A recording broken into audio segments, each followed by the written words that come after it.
If you're grateful for what you have, you're going to be a pretty happy person. And a happy mind is an iron mind.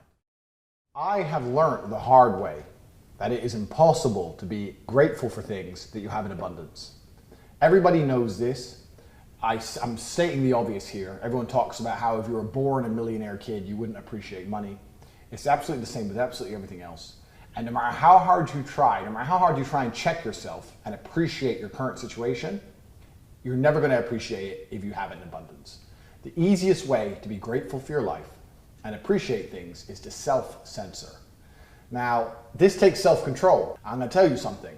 By reducing your time spent or money spent or energy spent on the things you like, not only do you become a more productive worker and you get more stuff done, but two, you appreciate those things more and you end up genuinely happier. So I'll give you some examples. It's a sunny day today. On sunny days, I like driving my Lamborghini around and showing off. And sometimes when I really feel like driving it, I don't allow myself. Even though I have the time to drive it, even though I could drive it, I do not drive it. And the reason I do that is I deliberately prevent myself from doing something I want, so when I get back in that car the next day or a couple days later, I appreciate it. If I drove the car anytime I wanted to, I might still even like it, I might still enjoy it, but I will never appreciate it. Now when I get in that car, I appreciate my car. And that's because I stop myself from using it as often as I want to use it.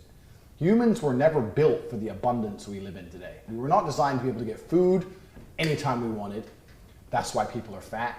To get satisfaction and entertainment anytime we wanted. That's why people can't pay attention anymore.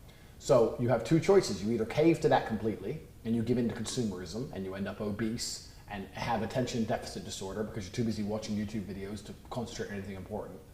Or you censor yourself and you prevent yourself from having as much as you want, and that's how you build an iron mindset. So you need to learn to restrict those things or delay those things so that you appreciate them more. Happiness and gratefulness are basically the same thing.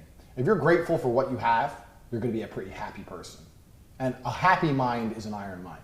The idea of being a robot and being, I've got an iron mind, nothing affects me, that's not a good life. A good life is a happy person who, when the struggles of life come, they can just glide over the bumps. That's the kind of person you want to be.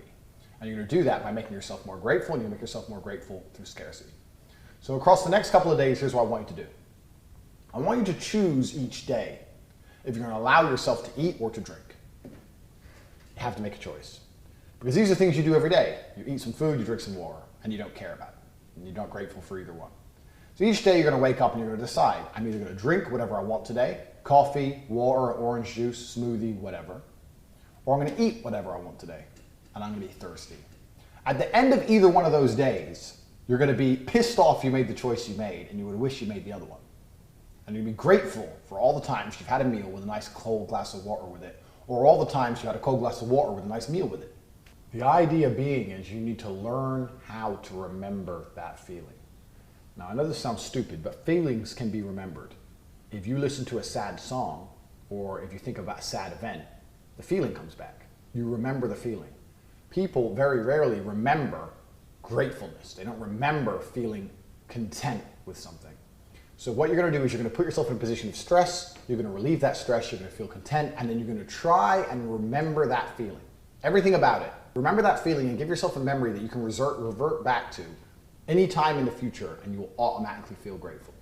So I have countless memories in my life that I can revert back to that allow me to instantly feel grateful for what I have right now, for the most basic things in the world.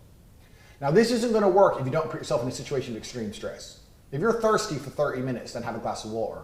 You're not going to be happy enough to be able to hack your brain to truly remember that feeling. You need to suffer, gentlemen. You need to be 2 hours sleep a night for 2 days in a row. And when you're on absolute edge, that's when you give in, because only then you'll be able to hack your brain to remember that memory. You need a plethora of memories in your mind that you can revert to that will instantly make you happy and grateful and feel gratitude for what you have. So put together your scenarios. I've given you the scenario with sleep. That's an easy one. I've given you the one with food and water. That's another easy one. In general, this is a good habit to learn, to restrict yourself from doing the things you really want to do, because you're going to appreciate them more, and you're also going to be financially and probably healthier.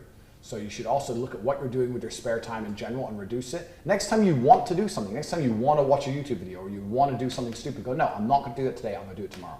Make yourself wait, because you'll appreciate it more when you do it. And I want you to put yourself in a situation of extreme stress. Gentlemen, it has to be extreme. When you lay in bed after being that tired for that long, and you feel completely just, you don't give a shit about anything else, you're so happy to just be in bed. Remember that feeling, because that's a memory you're going to be able to go back to anytime.